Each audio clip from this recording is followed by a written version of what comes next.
Oi, gente. Boa noite para quem está à noite, bom dia para quem está de dia, boa tarde para quem está de tarde. Sou a professora Daniele e vim falar para vocês um pouco sobre um livro, mais especificamente um capítulo desta obra aqui, Pedagogia da Autonomia. Não sei se vai aparecer o nome ao contrário aí para vocês, né, por causa da câmera, mas esse livro aqui é uma obra das tantas que o nosso querido Paulo Freire escreveu, né, dentro da sua vasta produção sobre educação. Então, esse aqui é um livro obrigatório para todo professor, né, porque vai colaborar para que a gente entenda de forma mais humilde o processo em que se constitui a docência, né? E esse capítulo que a gente vai falar especificamente hoje, Não há docência sem discência, né? É um capítulo que nos mostra caminhos para compreender melhor a nossa inserção na escola, o nosso papel social como professor e, inclusive, a nossa função no mundo, né? Porque eu costumo dizer que a leitura de Paulo Freire é uma leitura para a vida, porque, na verdade, ela não é apenas um conteúdo direcionado aos profissionais da educação,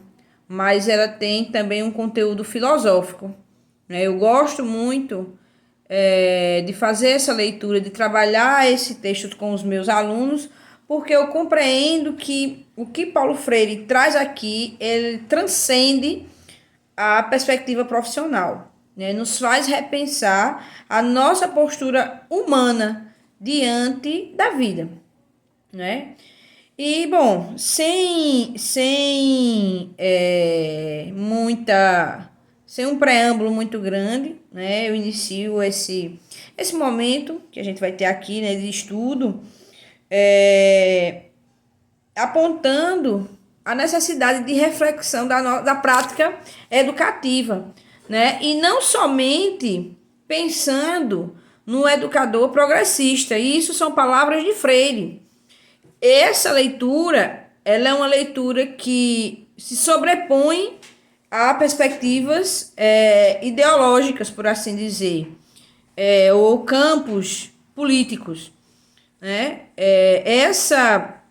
Essa leitura, ela nos ajuda a pensar que lugar eu vou ocupar como docente, independente do meu posicionamento político ideológico. Então, se eu for um professor conservador ou se eu for um professor progressista, esse texto vai me ajudar, né? E vai me proporcionar uma crítica reflexiva sobre a minha prática.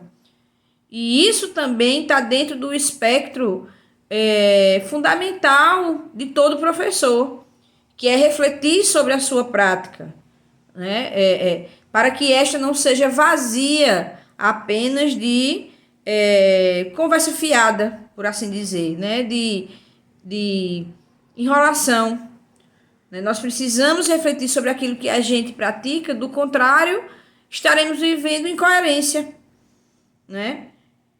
Uma prática reprodutivista, e é aquilo que justamente Freire propõe superar. Então, em perspectiva, o objetivo desse capítulo é discutir os saberes que são fundamentais à prática educativa de todo professor e que colaboram para que a gente possa pensar de forma pragmática a formatação do processo docente, né? E é preciso lembrar que uma das principais ideias que Freire defende nessa leitura é a ideia do educador que forma e se reforma ao formar, né? Então, essa frase especificamente é uma frase que eu gosto de levar para os meus alunos. Quem é meu aluno sabe disso, porque nos leva, a partir de um jogo de palavras que Paulo Freire traz, a pensar o sentido da formação, né? Então, uma vez que eu compreendo que sou um formador, a partir da perspectiva de Freire, eu também entendo que ao formar o sujeito, ou seja, ao colaborar para que aquele sujeito se constitua no mundo, eu também estou me formando, né? Eu supero a perspectiva de que eu, enquanto sujeito culturalmente mais experiente, não tenho nada a aprender. Só tenho a ensinar, como se eu fosse o dono ou a dona da verdade, né? Então, a frase, neste momento, então, que Freire destaca, o pensamento que Freire destaca nesse momento é o de que quem ensina, aprende ao ensinar. E quem aprende, ensina ao aprender. Esse é um grande ensinamento, inclusive, para que nós exercitemos nossa humildade, né? De compreender que o estudante também pode nos ensinar, o estudante também tem experiências que são interessantes e que nós podemos tomar como referência também, né? E esse também é um dos princípios de Paulo Freire, compreender que nós somos sujeitos, que nós somos sujeitos históricos forjados em um tempo e um espaço específico, essencialmente inacabados, ou seja, estaremos sempre por aprender, né? Então, esse é um início desse capítulo, né? No qual ele indica essa necessidade de que nós, professores, possamos compreender que há saberes específicos a serem apreendidos e inclusive, ele faz duas citações bem interessantes, que é sobre outros saberes que não se sustentam apenas no discurso, precisam de prática para se constituir enquanto saberes. Que é, por exemplo, o ato de cozinhar, que é, por exemplo, o ato de velejar, e a gente também precisa entender que é o ato de ensinar, de aprender, o ato da docência. O ato da docência, ele só se concretiza, ou ele só se faz, o professor só se faz professor sendo professor. Então, não tem sentido nós discutirmos aspectos essencialmente ou apenas teóricos, sem entrarmos, né, na seara da prática, que é onde de fato o professor vai ser forjado. Então, para isso, Paulo Freire elenca uma série de ideias, especificamente nesse capítulo, ele vai elencar 9 ideias que orientam quais são as exigências para que a gente consiga ser um professor que compreenda de fato o seu papel, né? Então, nós vamos precisar pensar a partir de um rigor específico, de um rigor metodológico, metódico específico. Nós vamos precisar pensar na linha da pesquisa, né? Como nós vamos lidar com o conhecimento a partir dessa construção que a pesquisa oferta. A forma como a gente, nesse processo, vai buscar respeitar os saberes dos educandos, o ensino a partir da criticidade, o ensino a partir da ética e da estética, o ensino a partir do exemplo, o ensino a partir da aceitação do novo, o ensino a partir da abolição de qualquer forma de discriminação, o ensino a partir da reflexão sobre a prática e o ensino considerando a assunção da identidade ou considerando a necessidade que nós assumamos e nós possamos colaborar para que o nosso estudante também assuma a sua identidade cultural.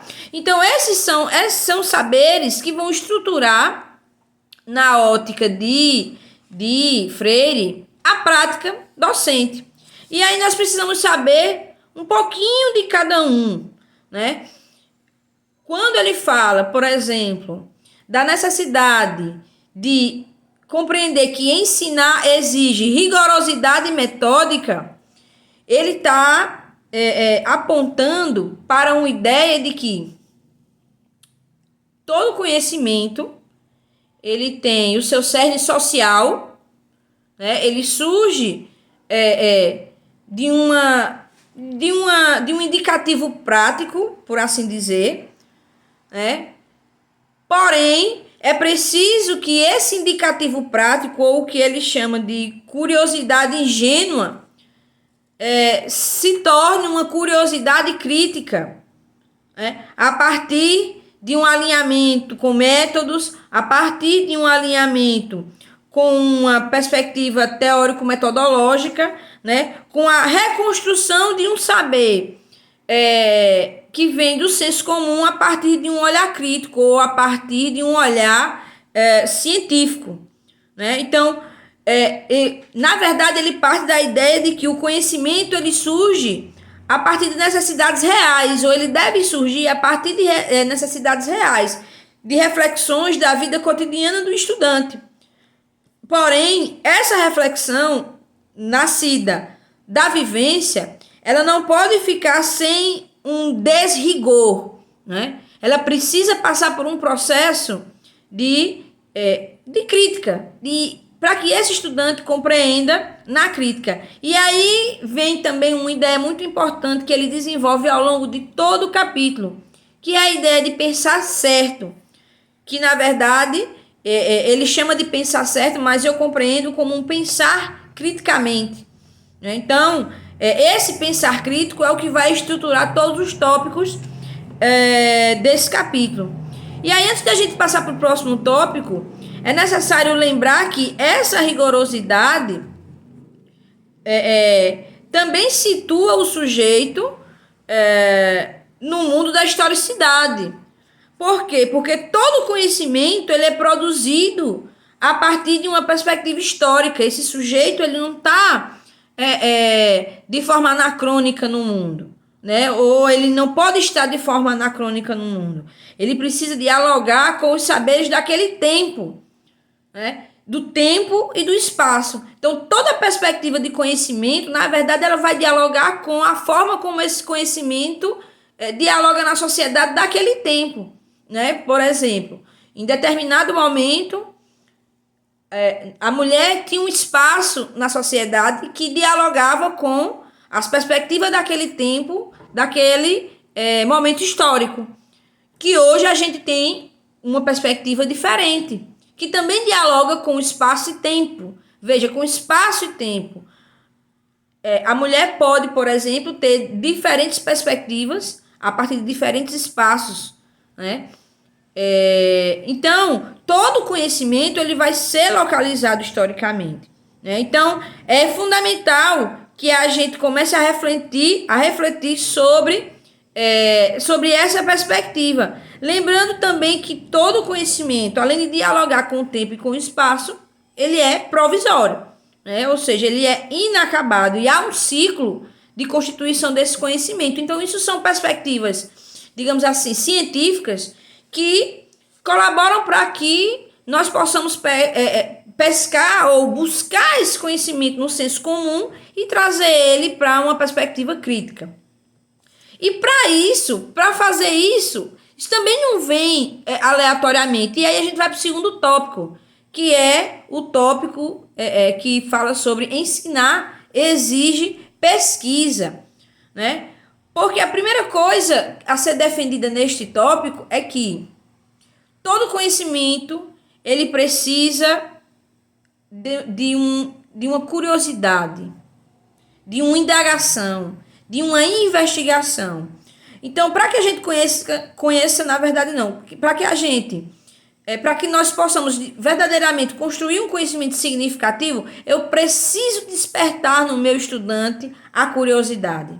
Se eu não desperto a curiosidade no meu estudante, e aí Paulo Freire vai chamar de curiosidade epistemológica, eu corro o risco de estar trabalhando com um conhecimento reprodutivista. E, na verdade, não é isso que a gente quer, né? A gente quer construir um conhecimento que indague, que questione, que constate, que intervenha, que modifique realidades, né? Inclusive, é um pouco disso que ele fala logo no início desse tópico. Ele diz, ensino porque busco, porque indaguei, porque indago e me indago. pesquiso para constatar e constatando intervenho. Intervindo, educo e me educo. Pesquiso para conhecer o que ainda não conheço e comunicar ou anunciar uma novidade. Inclusive, nessa perspectiva, a gente supera também, na verdade não supera completamente, né? Mas a gente vê a partir de um novo olhar, a ideia de que eu aprendo com o meu aluno, né? Mas eu também aprendo preparando as minhas aulas, selecionando material didático. Então, todo esse movimento entra no processo de formar, me formar e reformar. Porque eu sempre estou em busca de uma nova perspectiva. Porque é esse o movimento, o ciclo do conhecimento, especialmente dentro da docência, que esse movimento vai ser constante. Então, a partir dessa perspectiva metódica, né, de pensar esse conhecimento científico, aliás, de pensar o conhecimento do senso comum a partir de uma perspectiva, transformar ele numa perspectiva científica, e aí atribuindo a ele um método, uma pesquisa específica, eu estou fazendo o que ele chama de deslocamento. Então, eu estou me deslocando de uma curiosidade de algo que era ingênuo e eu vou passar até agora uma curiosidade epistemológica, né? Ou algo que seja mais elaborado, né? Do ponto de vista do professor, superando essa ideia apenas de ingenuidade. Então, se eu for, por exemplo, pensar, se nós formos pensar problemas da vida prática, problema da poluição, então eu tô aqui simplesmente vou pegar um papel, vou jogar fora, jogo na rua e fico pensando, para onde esse papel vai? Né? Não, vou dar um exemplo melhor, que é o exemplo da caixa de fósforo, né? Que eu dou aos meus alunos da licenciatura em Química. E aí, bom, eu, leiga, vou pegar uma caixa de fósforo, digamos, e vou riscar o fósforo. Eu sei que esse processo de riscar o palito na caixa de fósforo, ele vai transformar uma chama. Ah, legal, transformou numa chama. Veja, por que transformou numa chama? É um questionamento ingênuo. Já quando a gente começa a ter contato com uma série de outros conhecimentos, a gente vai questionar isso em outras bases. Então, o aluno da química, por exemplo, ele vai acender o fósforo, mas ele já vai entender que ali acontecem processos químicos. Então, quais são os elementos químicos mobilizados nesse ato de riscar o palito na caixa de fósforo? Como eu posso potencializar esse processo de queima? Ou como eu posso retardar esse processo de queima? Veja, é um deslocamento interessante. E aí a gente já começa a problematizar um problema redundante, né? A problematizar a questão relativa à química do processo de queima de uma maneira diferente. E aí a gente passa também por outro tópico, que é o que fala sobre o respeito aos saberes dos educandos, né? Então, tem uma série de conhecimentos que o meu estudante ele vai trazer a partir da sua experiência de vida, né? Vai trazer da sua intimidade, vai trazer de tudo aquilo que ele vivencia na sua realidade. Então, para mim, eu, enquanto professor, preciso reconhecer que ele tem conteúdos específicos, que ele tem experiências específicas e que ele compreende o mundo a partir desses saberes, né? Então, há em mim a necessidade de estabelecer relações entre o conhecimento escolar, aquele conhecimento que foi consensuado, né? Que estabeleceu-se que era importante, com os saberes dessa vivência e respeitá-los, né? E, inclusive, problematizar esse tipo de conhecimento, porque, veja, em qualquer cidade, especialmente as cidades grandes, as cidades mais desenvolvidas, as capitais, as cidades mais ricas, há uma grande desigualdade, né? Se bem que hoje, nos moldes atuais da nossa política econômica, a desigualdade está batendo em todo lugar. Mas vamos pensar em cidades que têm uma desigualdade que salta aos olhos, né? Porque, por exemplo, eu posso questionar com os meus alunos, porque, por exemplo, há bairros com acesso a serviços, acesso a saneamento básico, acesso a um aparato, uma estrutura de Estado para dar uma qualidade de vida àquelas pessoas, e em outros bairros não, considerando que os cidadãos precisam ter isonomia quanto aos seus direitos, né? E aí eu vou buscar, a partir da experiência desses estudantes, a realidade deles, o que tem no bairro, o que não tem, o que precisaria ter, como a gente pode repensar isso, como a gente pode sugerir, cobrar, inserir uma perspectiva de participação política. Isso é respeitar os saberes dos educandos. E ensinar também para Paulo Freire exige que nós sejamos críticos. Por isso ele diz que há a necessidade de mudar a qualidade da curiosidade. Não é abandonar essa curiosidade ingênua, porque ela vai estar sempre conosco, mas transformá-la, modificá-la, superar essa curiosidade ingênua para que ela seja uma curiosidade que se criticiza, que vira crítica, que vira uma curiosidade metódica, que vira uma curiosidade epistemológica, que vai questionar as perspectivas de vivência, né? Vai levantar novas indagações, novos problemas, desvelando essa realidade, fazendo com que o sujeito problematize essa realidade. Na sequência, Paulo Freire também aponta que ensinar, para que eu ensine, é necessário ética e estética, né? Esse é um dos grandes, eu acho um tópico muito bom, né? Porque, e aí é onde eu falo que a leitura de Paulo Freire, ela é filosófica, porque para ele não existe educação sem ética. E é verdade. Não exige vida fora da ética, na verdade, né? Não deveria existir vida fora da ética, né?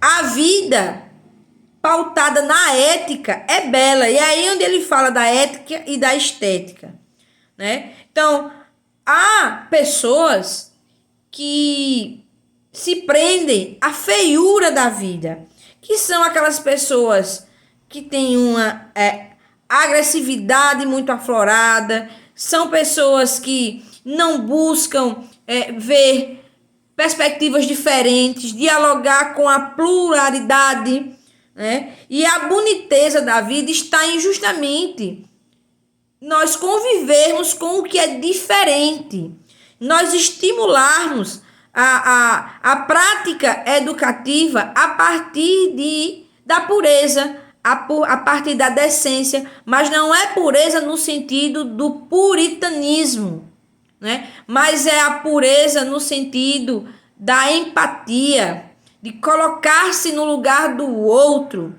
de ser contra determinados posicionamentos preconceituosos que ele vai aprofundar mais à frente. Então não existe educação, ou não deveria existir educação significativa sem o rigor da decência, né?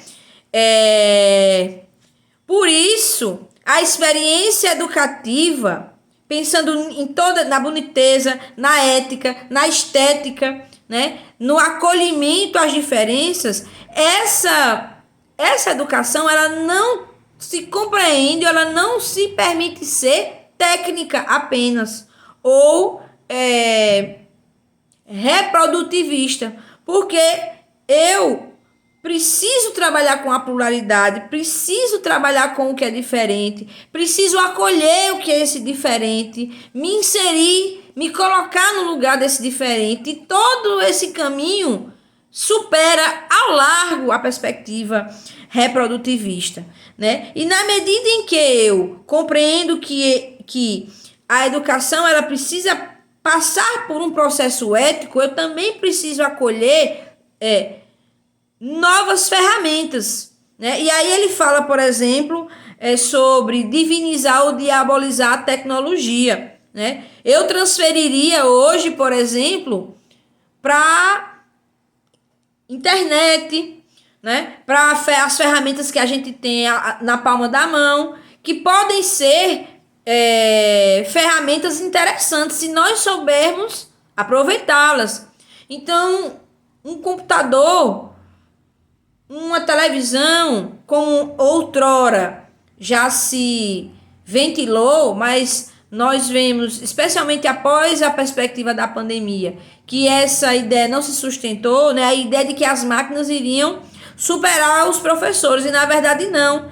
Na verdade, hoje a gente precisa usar essas máquinas, como a gente está usando agora, a nosso favor. Então a gente não pode excluir as novidades, os processos tecnológicos do processo educativo.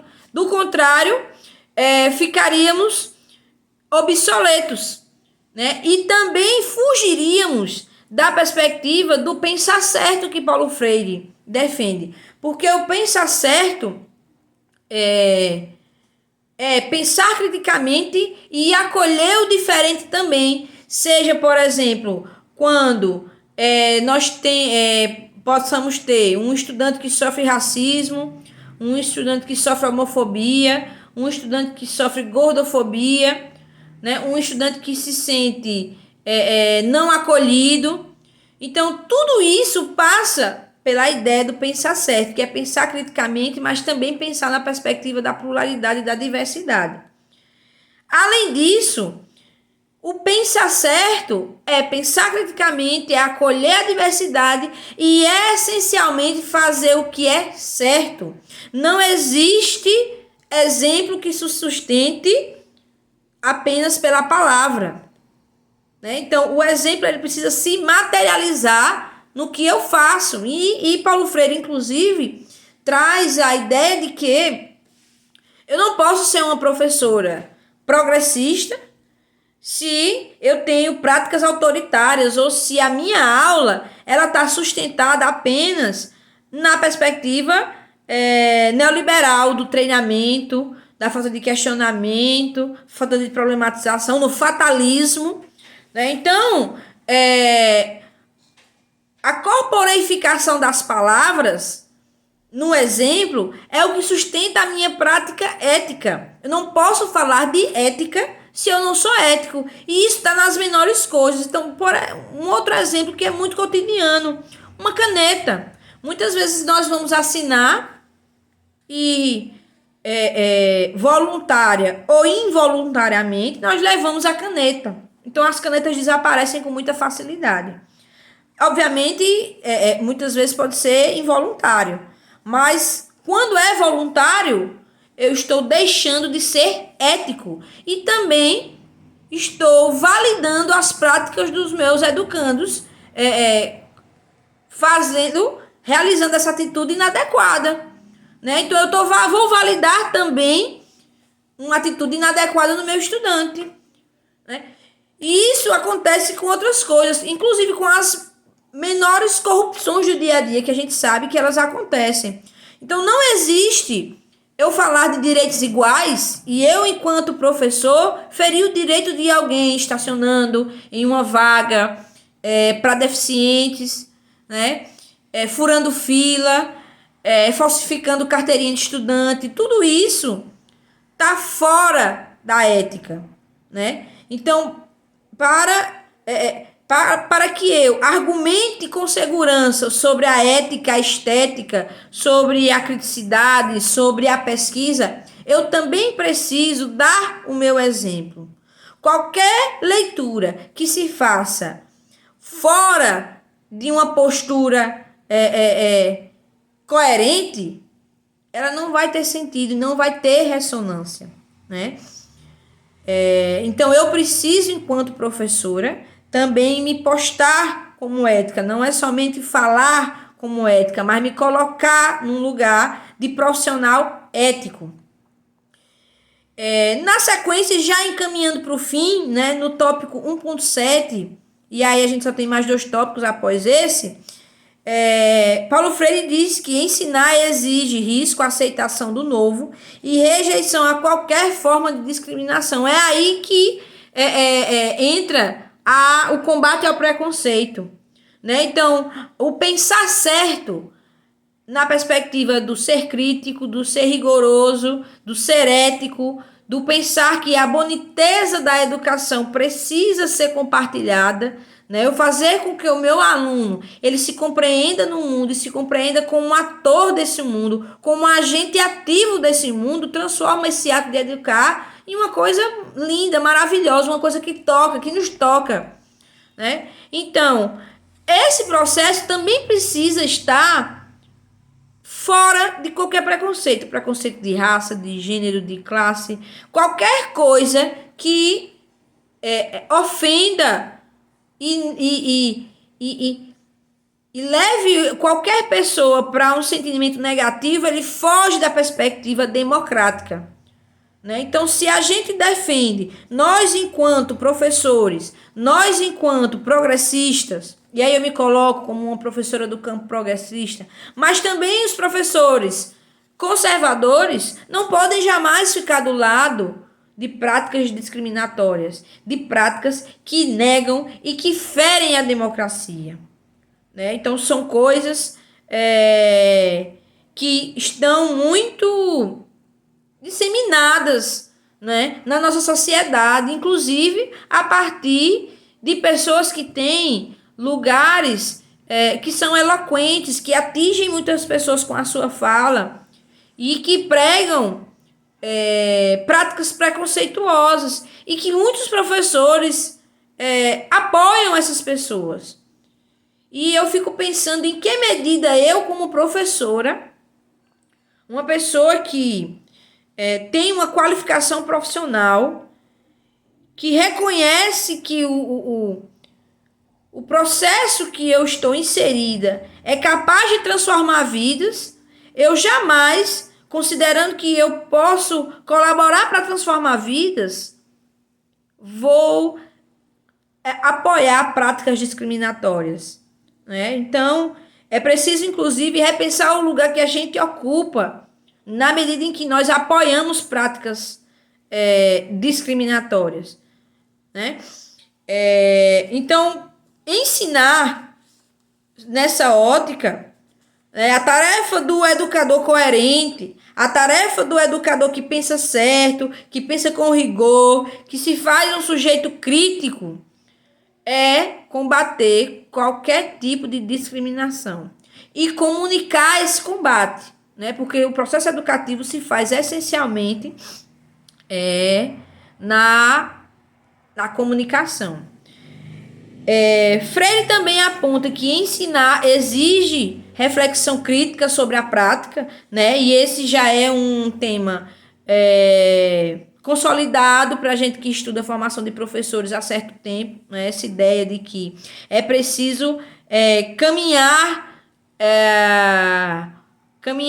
o trilho do ensino aliado à reflexão, né? Não há reflexão, não há prática significativa que não dialogue com a reflexão crítica, né? Então, a formação do professor ela é permanente.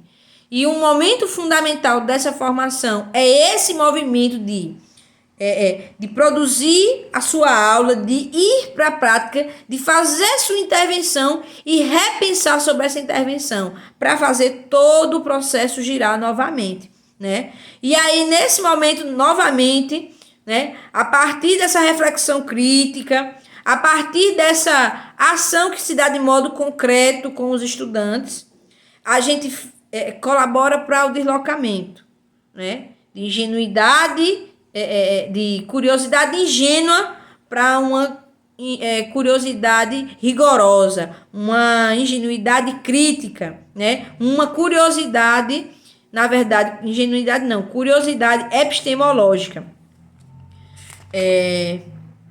Então, essa crítica, ela é fundamental, né? Essa reflexão crítica. Por fim, Paulo Freire aponta a necessidade de nós, enquanto professores, também trabalharmos na perspectiva de colaborar para que o nosso estudante se assuma como sujeito da sua vida, como sujeito da sua identidade, da sua formação cultural, intelectual, né?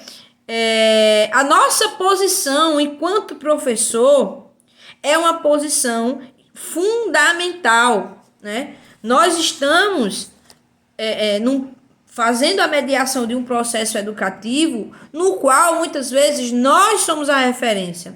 Então, nós somos a referência moral, nós somos a referência intelectual, nós somos a referência, muitas vezes, de vida que esses sujeitos vão ter. Então, nós precisamos colaborar. Primeiro, nós também precisamos assumir a nossa identidade, né? Pensar o nosso lugar enquanto sujeito, no tempo e no espaço, né? E pensar em colaborar para que o nosso estudante também se assuma e que ele entenda que ele não é um sujeito alheio ao processo histórico. Ele precisa se compreender como ativo. Ele não é um objeto da história. Ele não é um objeto do mundo. Ele não pode ver a realidade passar e achar que as desigualdades são normais, que as injustiças são normais. Ele precisa problematizar, ele precisa se compreender como agente dessa história, como um produtor desse cotidiano. Né? Então, ele é um agente que também produz história, que também tem uma história, que também tem antepassados, que também tem raízes, né? Que também tem uma identidade própria, uma formação cultural, né? Ampliando o seu leque de visões. Então, é importante que esse aluno se compreenda, né? Se compreenda não apenas como quem vive na realidade, mas também como quem age, né? Superando uma perspectiva fatalista, né? Então, ele também é capaz de agir, ele também é capaz de articular ações, né? Então, pessoal, esse pequeno comentário que eu fiz, né? É um trecho, capítulo Não há docência sem discência, do livro Pedagogia da Autonomia, Saberes Necessários à Prática Educativa, do patrono da educação brasileira, Paulo Freire, ok? Leitura obrigatória para qualquer professor, tá bom? Espero ver vocês no próximo vídeo. Um abraço grande. Tchau, tchau.